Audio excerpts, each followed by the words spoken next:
en ese carro y él, yo, andamos en el carro juntos, solos yo y él me dijo, ¿sabes qué, Robert? Yo ya estoy estudiando, agarré clases de colegio porque yo no sé si voy a poder seguir boxeando. Todo eso estaba por su mente ya. Y ahora, mira, ahora que dijo que se sintió al 100%, es una felicidad, ¿no?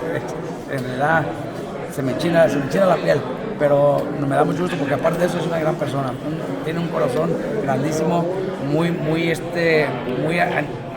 arrimado a su equipo, a su papá, a todos nosotros, mi hijo, nosotros, o sea, en realidad él es un muchacho de equipo, él no se molesta si estoy trabajando con Van, si estoy trabajando con Lindolfo, si estoy trabajando con quien sea, con Mordea, él se apoya con todos, él no tiene ningún celo que yo quiero más la atención, para nada, es una tremenda persona. Gracias. What's up, Robert? How you doing? How proud are you of Virgil, and what do you rate his performance tonight? Oh, look, this is insane, man. You know, Virgil said it. He feels he's 100% back, and that one makes me even happier because of his health. You know, this morning he told us that's the best he's ever felt since he came back after making weight and everything. So that makes us feel just great, just because of his health. You know, because he had really bad health issues, but now, you know, that's just he's just gonna be unstoppable for the next few years. Did you expect Virgil to knock him out this early? Or? No, we talked to the team. His dad, he told me what do you think. I said, look, I think it's gonna take 8 or 9 rounds. I thought he was gonna knock him out. I had no doubts Virgil was gonna knock him out. But I also knew Lubin's a good fighter, great power, and you know, he had the reach advantage. So I thought he was going to box a little more, and it was going to take a few more rounds to catch him, to cut the ring.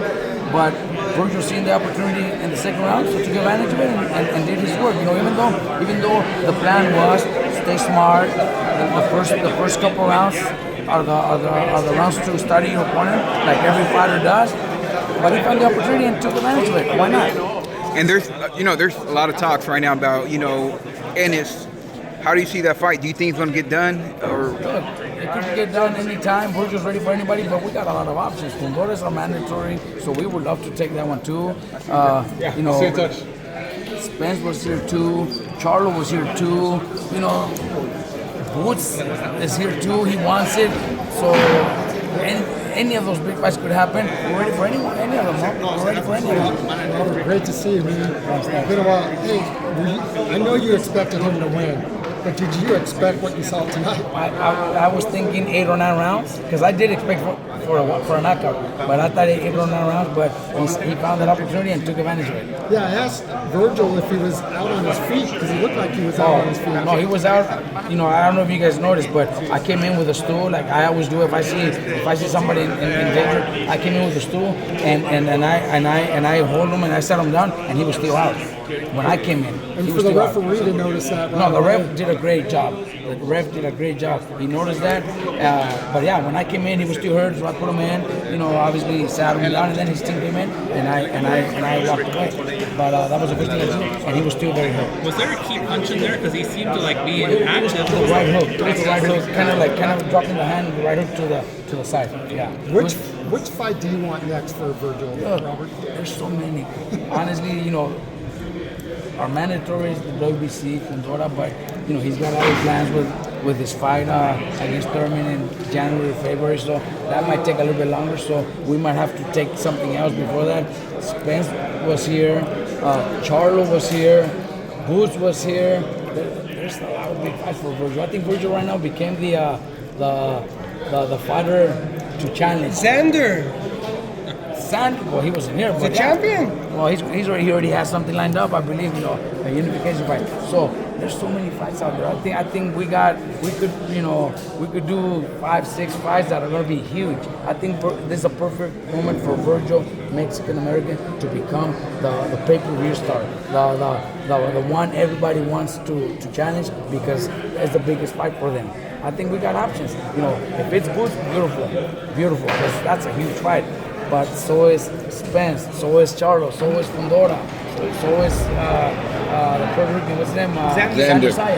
They're all huge fights, and that makes that Mexican American become a superstar. What about avenging your brother's loss, Mikey, at Cowboy Stadium with him and Spence? Nah, I wouldn't even see it like that. Honestly, it's not like I love Spence. He's a great person. I was telling everybody earlier that it's a fight that, yeah, if it happens, we'll be doing whatever it takes. But it will hurt me because he's a great person. He's always respected me. He's always been, he's a family man. He's a great person. It would hate me to see him hurt and Virgil knock him out. And I know Virgil's going to do his work. And we're going to train him to do that. But it is going to hurt me because he's a great person. It's not like I want revenge or anything, nothing like that. Nothing That's personal. his dream fight, though, he said. Then it would be awesome, man. It would be awesome. Coach. Would it be hard, Coach.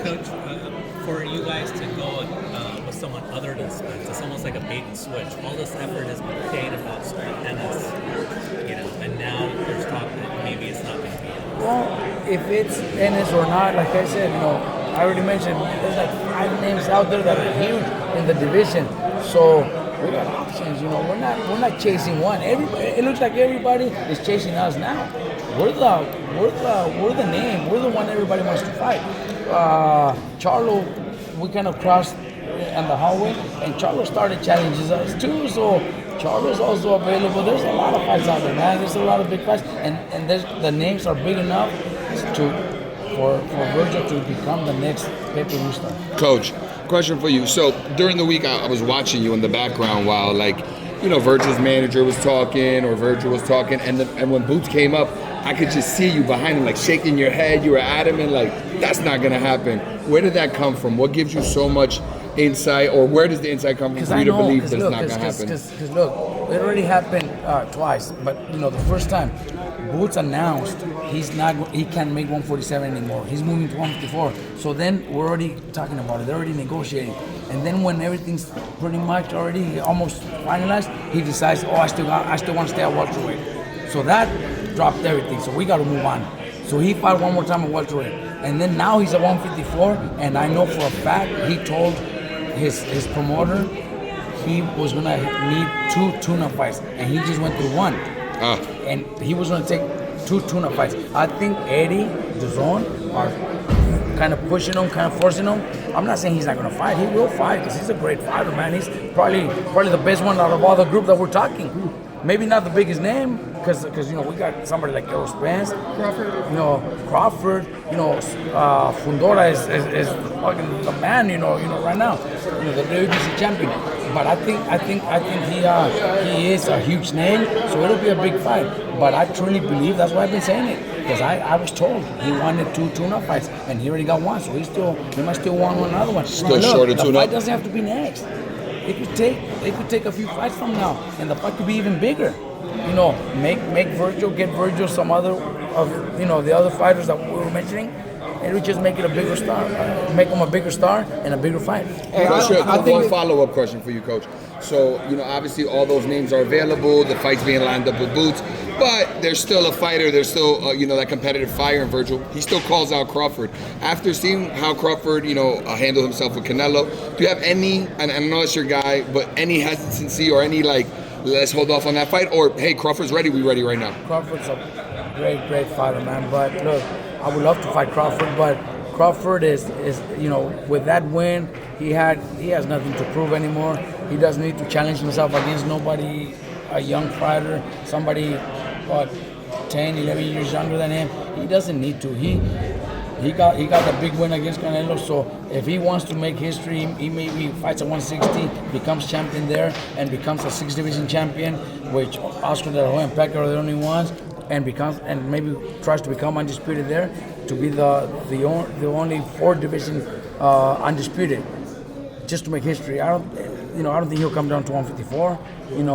Could he go up though? Could he we just could go up to 160? Yeah, we go up to 160. You willing to do that? But we got too much at 154 still, so you know what I mean? But we are willing to go to 160. It wouldn't be a bad idea. He's a big kid. Virgil's huge. He's strong. You guys seen it. He's strong. So he could definitely compete at 160. Hey, Coach. Hey, how do you feel about Virgil taking over the Mexican holidays, Cinco de Mayo, Independence? How do you feel about that? There was a time where Mayweather had those. Then Canelo started. Canelo's, might not have many fights left. So Virgil could be the one, man. Virgil could be the one. He showed it tonight. He's seen it. All the fighters are after him. We could do double headers with Virgil and Bam together. Imagine. There you go. Fire. That would be insane. You should be a promoter, We Robert. could do that, right? I'm Dope. Rick. You got to do this. You got to make this shit happen. Bam's last fight, on his contract, so we could definitely do Hey, something. Robert, real quick, there's a big fight coming up in a couple of weeks, Haney and Norman Jr. What are your thoughts on that fight? Oh, that's right. It's gonna be over there in Saturday with Too many fighters, how you forgetting now, Yeah, coach? that's gonna be a good fight. Haney's a great boxer, man. I think he's gonna try to win by decision. And I know. I faced what's his name? Norman. He's a strong. I heard. I was there. I heard those punches. He's strong. But I don't think Haney's gonna stand to an exchange. I think Haney's gonna box and try to pull up a decision.